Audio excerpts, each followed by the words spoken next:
"Sir, my mommy's crying in the bathroom." The CEO stepped in and did something no one expected. From the moment 5-year-old Lily tugged on the sleeve of the impeccably dressed man at the crowded Chicago train station, the world seemed to freeze around them. People rushed past in every direction, trains screeched, announcements echoed overhead, and suitcases rolled across the polished floor, but none of that mattered. Not when the little girl, her pink dress smudged with dirt and her teddy bear held tightly against her chest, looked up at the stranger with wide, frightened eyes and whispered the words that would unravel a story no one was prepared for. She told him her mommy was crying in the bathroom, that she couldn't get her out, and that she didn't know what to do. In that moment, the man, Alexander Hayes, CEO of the multi-billion-dollar Hayes Corporation, felt something crack open inside him, something that had been sealed shut for far too long. If you believe kindness still matters, and that second chances can change someone's entire life, make sure to like, comment, share, and subscribe. Your support helps us bring more true-to-life emotional stories to light. Alexander wasn't the kind of man who stopped for strangers. He lived in a world of glass offices, chauffeured cars, boardroom battles, and schedules so tight they could strangle a person. But something about this child, the tremble in her voice, the way she stood alone in a sea of grown-ups rushing past her, pulled him into a place he hadn't visited in years, humanity. He slowly crouched down, meeting her eye level.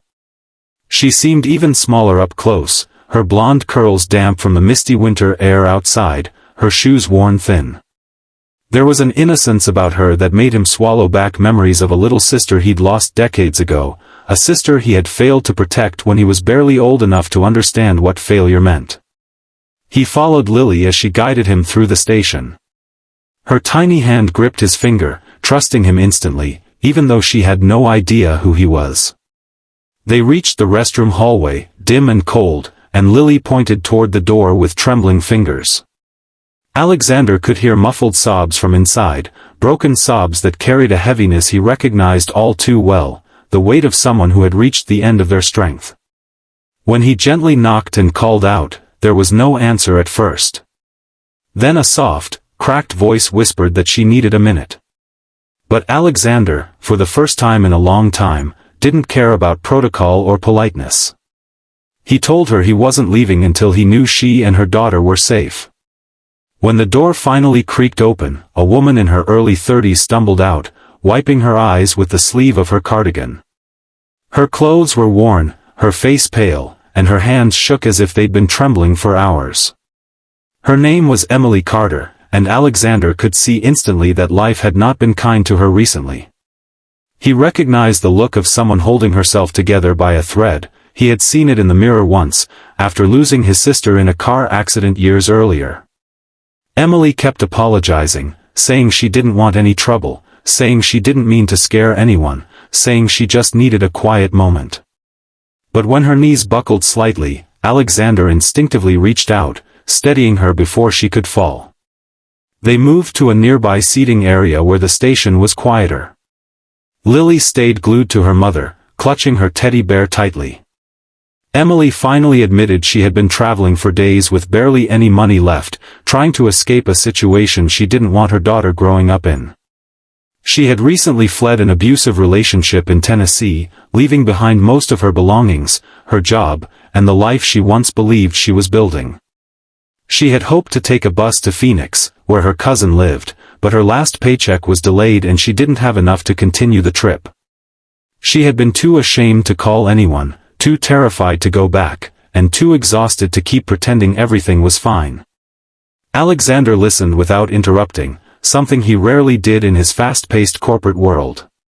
There, people spoke to impress, to negotiate, to compete. But Emily wasn't performing. She was unraveling, honestly, painfully, bravely.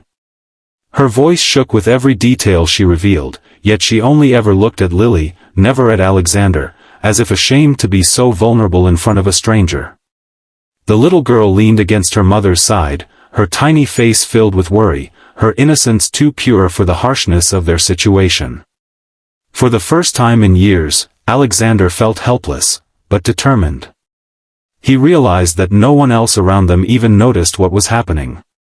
Commuters walked past with coffees and briefcases, too caught up in their own worlds to see the quiet tragedy unfolding right in front of them.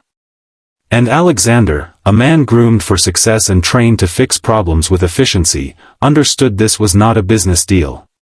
This was a crossroads in someone's life. Maybe even in his own. He called his assistant, canceling his meetings for the day, something he had never done before. The world could wait. Emily and Lily could not. Alexander took them to the small cafe inside the station, bought them a warm meal, and sat with them as they ate slowly, almost cautiously, as though they feared the moment might vanish if they enjoyed it too much. As Emily explained more of her story, Alexander began to understand the depth of her struggle.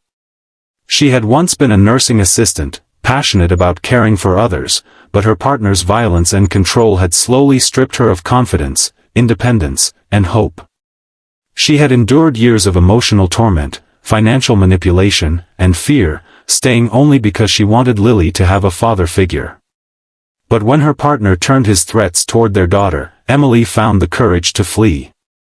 Something inside Alexander tightened. His own father had been cruel, a man who belittled and controlled his family behind closed doors while being praised in public. Alexander had grown up thinking money and power could protect people from pain, but life had shown him otherwise. He realized Emily wasn't weak. She was strong, stronger than most people he'd ever met. She'd walked away from everything she knew for the sake of her child. Alexander insisted on helping, but Emily refused at first. She wasn't the type to accept charity, and she feared becoming dependent on someone again. But when Lily said softly, "Mommy, I'm tired," something shifted. Emily finally whispered that she didn't know how to continue, how to keep her daughter safe, or how to rebuild with nothing. So Alexander offered them a hotel room for the night. She hesitated, unsure, but eventually agreed when he promised it was not charity, it was simply kindness, something she deserved as a human being. He arranged the room himself, made sure they had food and clothes, and even brought a small stuffed bunny he found in the hotel gift shop for Lily. When Lily hugged him around the leg and said, "Thank you, sir," Alexander felt something warm in his chest, something healing. The next morning, he returned to check on them. Emily looked better, still fragile, but steadier.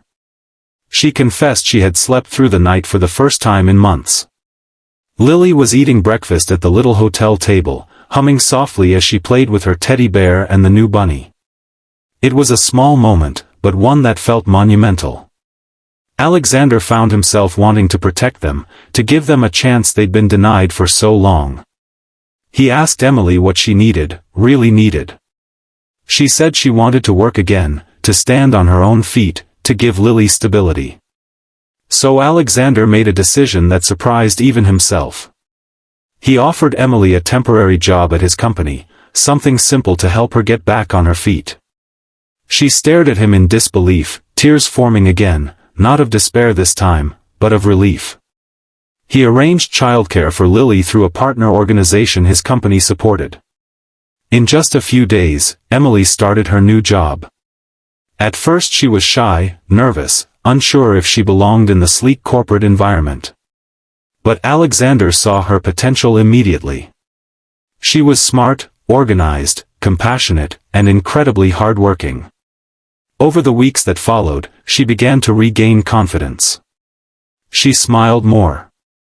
She laughed sometimes. Lily thrived in daycare, always excited to show Alexander her drawings whenever he visited. As months passed, Emily became a permanent employee, then a supervisor. Her transformation was quiet but powerful. The woman who once cried alone in a train station bathroom now stood tall, rebuilding her life with dignity and courage. Alexander found himself thinking about her more often than he expected, not as an employee, but as someone who reminded him that there was still goodness in the world, that people could rise from their darkest moments. He also realized he had changed. Helping Emily and Lily brought something alive inside him, something he hadn't felt since before tragedy hardened him. Emily wasn't just grateful, she was kind, considerate, and strong in a way that inspired him. Lily adored